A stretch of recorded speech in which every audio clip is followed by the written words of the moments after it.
Okay, so our next speaker is going to be Mr. Sean Stone. And, all right. Sean Stone is a filmmaker, and he is a graduate of the Princeton University. He's been a director of many documentaries, one of his feature documentaries being Greystone Park. And also he was an editor on his father's film, which was The Untold History of the United States. So I'd like to present to you Mr. Sean Stone.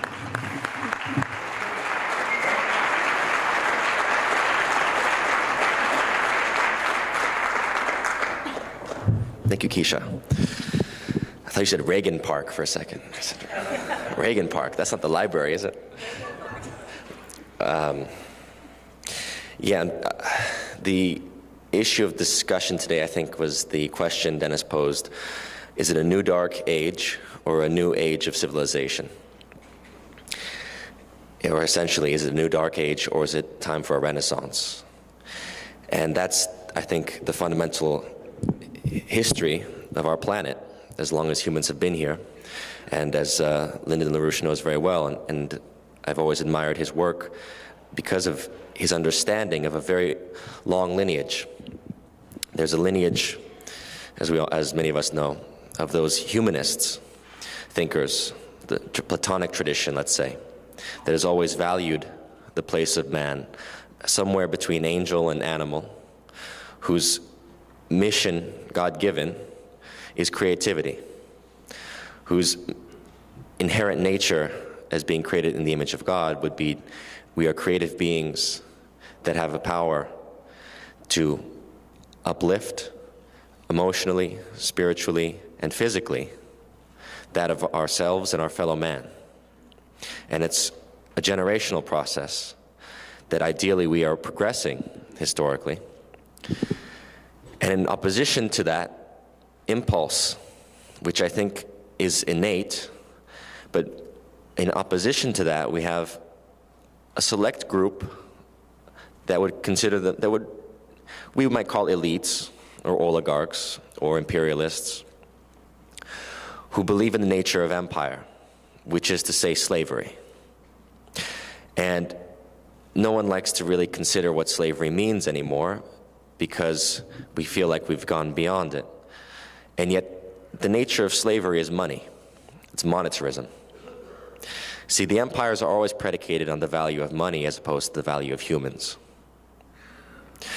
People will tell you money in our culture now is supreme. If you have money, you can do things.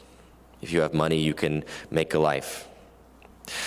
And yet they don't recognize the fact that what we're living in is a debt trap. It's been foisted upon us by a financial system that is in opposition to everything that a humanist stands for, because humanists realize that in the world we're living in currently, we young people have no future.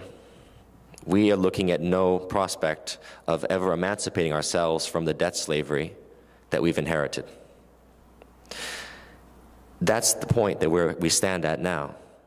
So from the point of view of a young person, you could easily say, I'm going to be a pessimist and say we're going into a new dark age, and we'll begin to cannibalize ourselves in order to survive. But that's not my belief. Everything begins with ideas. The American Revolution began with ideas. It was a very small group of people who achieved the American Revolution.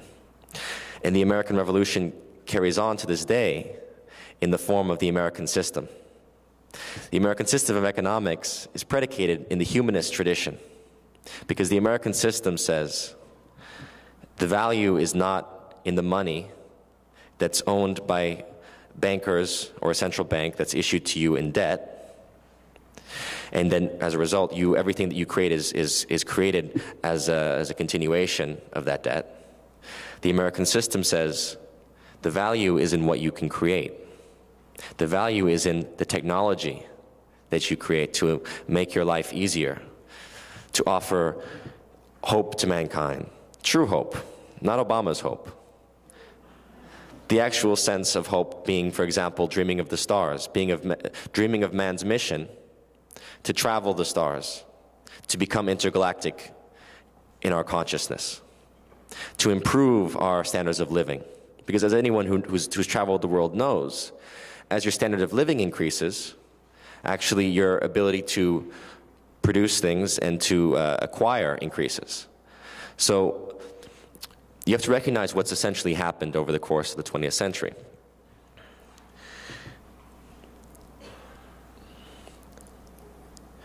We've been sold the notion that by cheapening the costs of production, we're actually enhancing our ability to create, that we are evolving by evolving free trade techniques.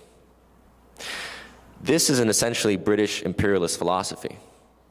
When you go to a school like Princeton University and you take an economics class, they tell you there's Adam Smith's version of free trade, and then in opposition to that, there's Karl Marx's form of communism. Never really telling you that both Smith and Marx are trained by the same British elite. Marx at the British Library in London, and Smith obviously is an agent of the British Empire, notoriously such. So they're creating a false paradigm of free trade versus socialism, communism.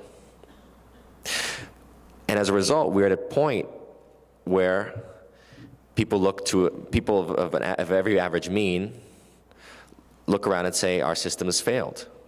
Capitalism has failed. But they don't recognize what was buried was the American system. The American system, if you want to read up on it, I would suggest beginning with Henry Carey and his writings. Because philosophically, spiritually, morally, economically, it's the most rational point of view you can make, which is to say that there's a harmony of interests between all people. See, there's a harmony of interest in the sense that the people that you pay as your laborers, the people that you want to have a decent standard of living, are your consumers.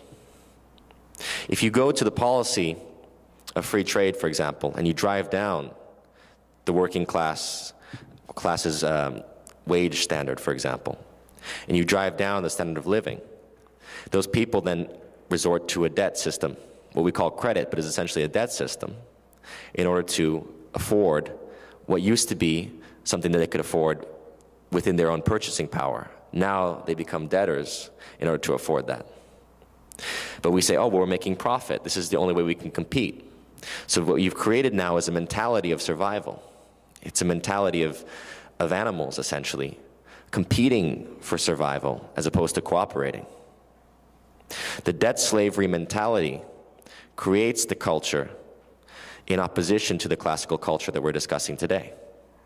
Because the debt system mentality, the enslavement of mankind, the bestialization of mankind, turning man into an animal, essentially creates a culture of sensationalism. It creates a culture of desiring instant gratification and instant success. It creates a culture that doesn't have time to appreciate the evolution of work through progress. All good work takes time. All classical culture, classical creation, classical art was predicated on a notion of investment of time to thought, to analyze, to assess. And I'll give you a perfect example. 9/11, at the time of the attack, whoever may have perpetrated it was considered a tragedy.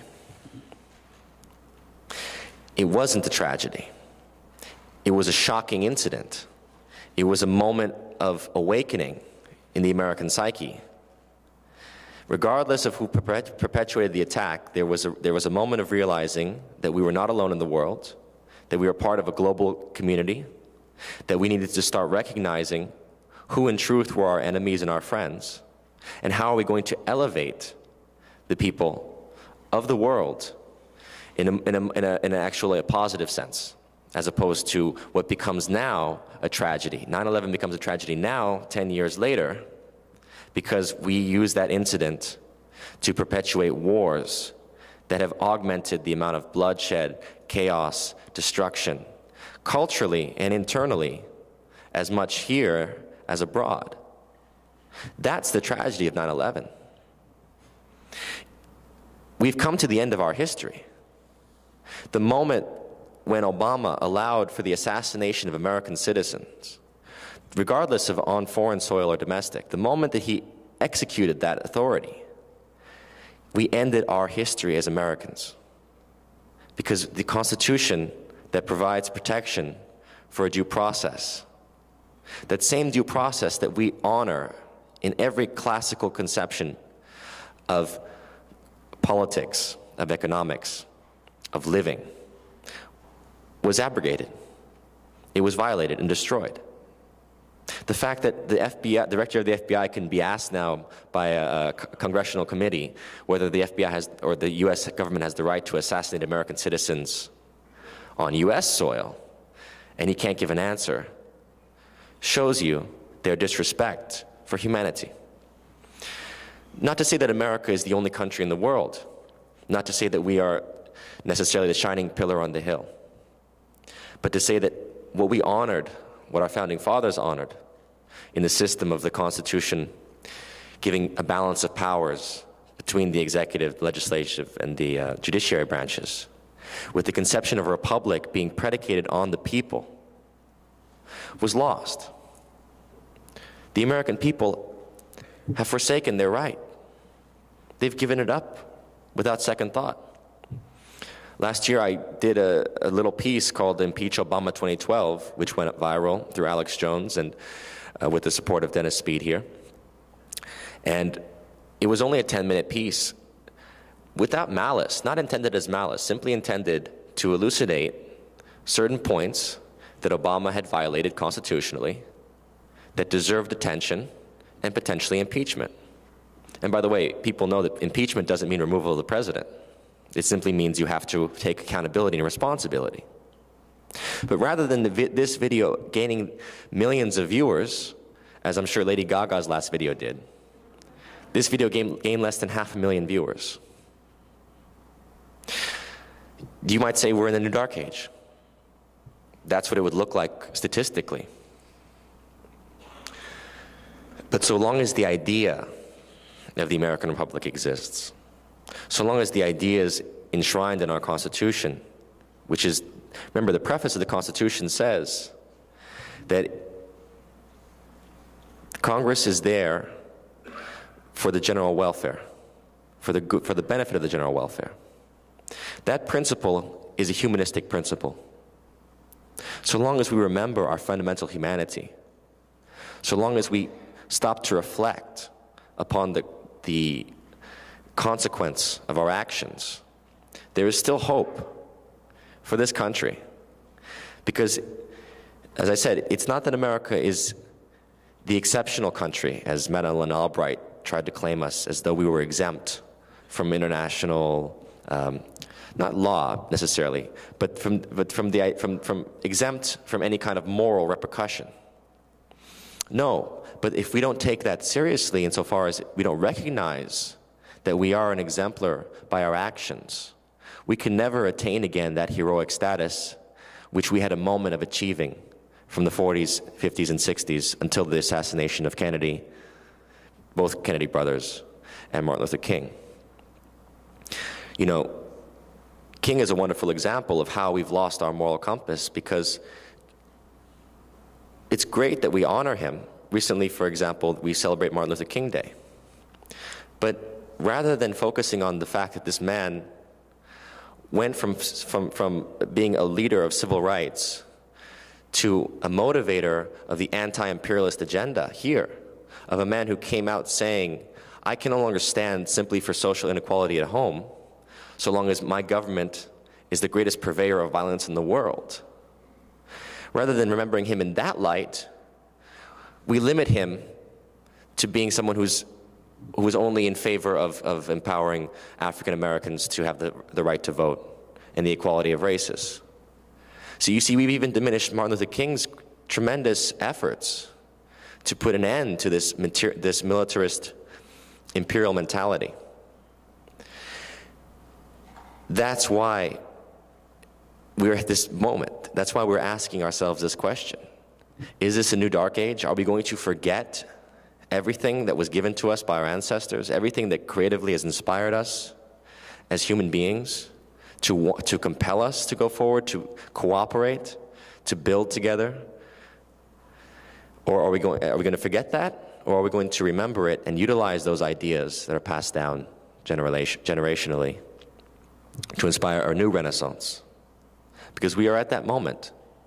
This is the moment now. There's no turning back. There's no saying 4 years from now, well, we should have gone the other way. American citizens will be assassinated. People will be gunned down in the streets, as we see with these horrible massacres. But rather than asking ourselves, why is this happening? What sickness is in our society? What sickness is in our government, in ourselves? Because we are our government. We, the people, are the government of the United States. Until we recognize that fact, we will continue in our ignorance of sensationalist mentality, of animalistic behavior, of worshiping a culture of sex, violence, and death, which does imperil the future of my generation as we stand at this turning point. So I leave you more with a positive note of saying, remember where we come from, remember who we are, so that we can take back our future. We're not going to forget. This will not become a dark age. It will become an age of illumination. Thank you.